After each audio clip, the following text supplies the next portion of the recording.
Welcome to Repeatable Revenue, a show for online entrepreneurs, remote business builders, and those that are aspiring to be.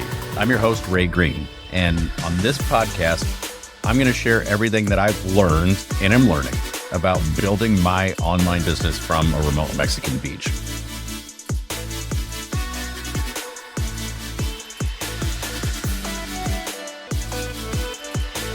A lot of people think building for scale, like getting scalability in your business, is just something that's really reserved for like tech unicorns, or if you're building $1 billion company. And it's not the case.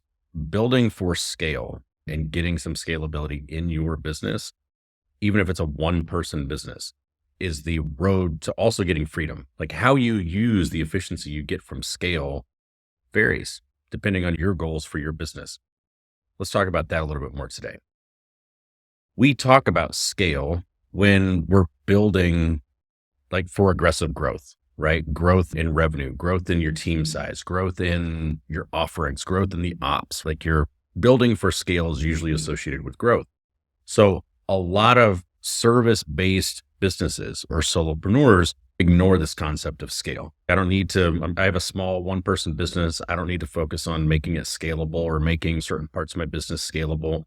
And they go out like with that mindset, and they go out and they do random acts of marketing. They do they do customized work for every single engagement that they have, thinking that scalability is not relevant for their business. And that inevitably it leads to plateaus in your sales growth or in the amount of work that you can actually offer, because everything is customized.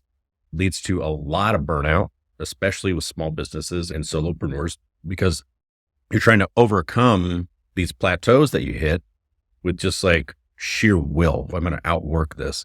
And then generally this starts to happen. Like you hit these caps, you try to bust through and you get burnt out and overworked, and you end up really like dissatisfied with your business. You end up resenting it. You've got some frustration with this own business that you've built. And most of us built these businesses to escape some version of corporate burnout. And we just end up in kind of the same trap. I've built like 2 client-based sources of revenue, one to 40,000 a month and one to 70,000 a month. And one lesson that I've learned from experiencing these caps and these plateaus and even burnout is that building for scale, getting scalability in your business has incredible value, even if you want to stay a company of just one person. If you want to stay a solopreneur, scalability is still very critical. When you work with clients, like building for scale means being able to help more people get the same results with less investment of your time. You're able to deliver the same transformation or even better with less time. And in other words, you can increase the number of clients that you're working with 100%, but you're only increasing the amount of time that you're going to personally invest by 25%. So 5 more clients doesn't mean 5 more entire units of your time. And if you can do that without sacrificing results, now you've got some scalability in your business. And if you want to 10x your business in 12 months, building for scale is going to make things a hell of a lot easier, obviously. But even if that isn't your goal, then building for scale is still going to be a game changer in your service business, because it lets you do more work in less time. But you don't have to use that time that you get back to go get more work, right? And that's where the misconception comes in a lot of times, is that we think, okay, I've got some scalability in different parts of my business. I can get some time back with that efficiency, and now I've got to use that time to continue growing. And that's not the case, right? Like you can use that time for yourself. Go hang out with your family, pick up a hobby, do the stuff that you've not been doing as a solopreneur, as a digital entrepreneur. Pick up a passion project, right? Or just not be busy for a change. The efficiency that you get from scale creates optionality for you. And that's the really important piece. If you want to like that kind of optionality, if you want to be able to say, all right, how am I going to use this? Maybe I am going to double the amount of clients that I've got, or I'm going to just cut back the amount that I'm working. There are basically 3 areas that I would suggest looking for scalability in your business. Okay. The first one is marketing. And To me, it's easy to see why marketing is like the best place to start for scale. There's no need to worry about scaling any other part of your business if no one knows about you, if no one wants to buy your stuff, if no one's interested in your offer, right? Marketing drives that. So that's really the first place to think about scalability when it comes to your business. And marketing that's built for scale means that it's working even if you aren't the one pushing that flywheel, right? It's your marketing is working for you, even if you aren't. And ideally, you want assets that are out there that you create one time, right? That are out there. And those assets then continuously just work on your behalf. And a couple of examples, like one is you can have a free community, you can have a free group, you can do on-demand trainings, like pre-recorded webinars or tutorials. You can, if you've got consistent content on social media that you batch, and then you've got weeks of content loaded up and ready to go for you. You can, hell, like a buddy of mine, Marcus Chan, he's got it's now a best-selling book. Another buddy of mine, Justin Welsh, he's got a newsletter with, at the time of this, I think it's 60, 70,000 subscribers, The Saturday Solopreneur.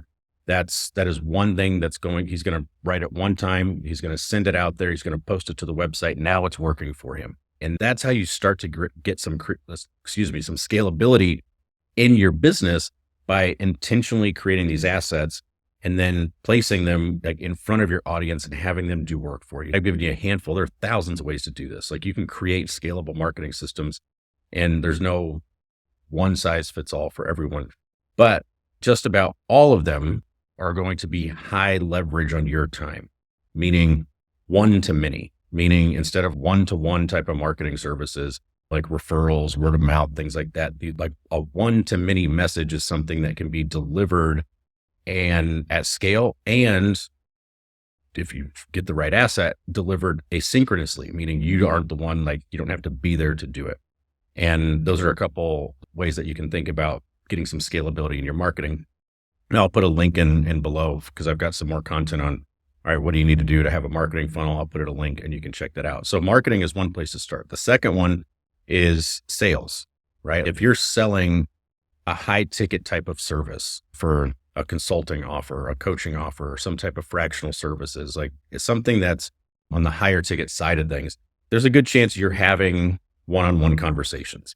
And those conversations they're hard to script verbatim. If you're selling any type of service that solves a complicated or a complex problem, you're not going to be able to write one script that you're going to be able to say, right? Because when you're solving complicated problems, these conversations go in a number of different ways.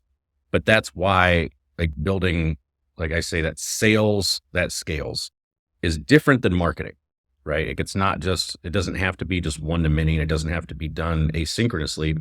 With sales, you don't have to do that, but you do need to make it consistent and measurable. That's one of the easiest ways to create some scalability in your sales process.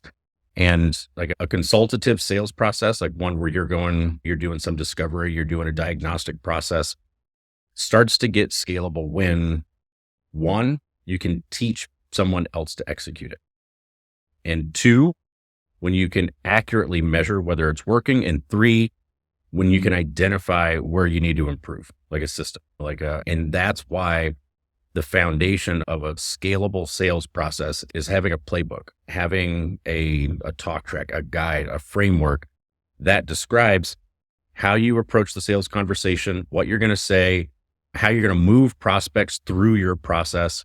And when you've got that playbook, when you have some consistency in it, and just because you can teach it to someone doesn't mean you have to, but you've got that optionality. Like a consistent sales process is essential. And I've got a whole playbook. I'll share the sales playbook that I've installed and worked with my own fractional clients. I'll give you that playbook, and it'll be in the show notes. So you've got marketing, you've got sales. The third place you want to look, if you've got a service-based business, for options to scale or more scalability, is the delivery of the actual service. All right. And this is, when it comes to delivery, you build for scale by productizing your services or systematizing and creating some consistent processes for how you get results with your clients. And I've productized a couple of my own services. I've helped 30 solopreneurs productize theirs over the past 6 months. So I know it can be done. And I hear many of the objections like mine, I don't know my own process. or I don't have a process, like it's too customized. Like I've heard this, but I know it can be done. And I've also seen the results of a productized model compared to one that isn't, right? But like countless people will tell me, you can't, yeah, I get that, but not my stuff, right? You can't productize my expertise. This can't be systematized.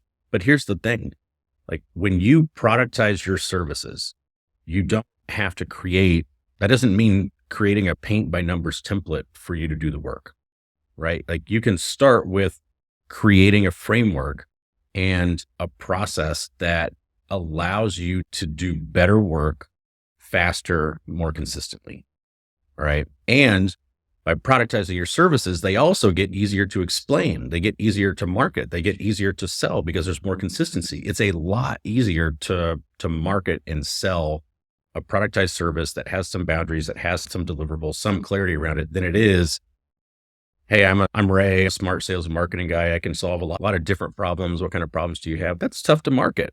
I've got a guide on productizing your services. It's 2 parts, and I'll drop both of them in the show notes. But the thing is, like long hours, low pay, like trying to outwork plateaus aren't a requirement of a service-based entrepreneur, although that's where a lot of us end up. When the essential functions of your business aren't built for scale, think marketing, sales, delivery, you're the one that suffers.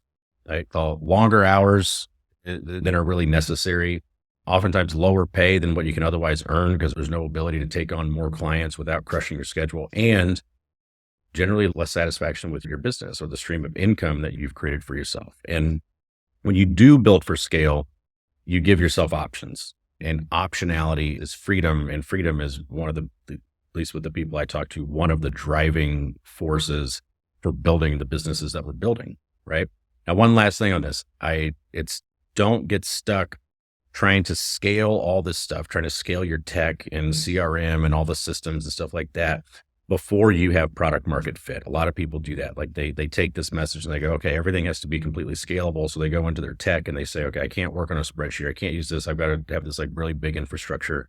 And you don't. Like too much scale especially on the tech side too early before you've got real product market fit makes things tougher later, because things are going to change.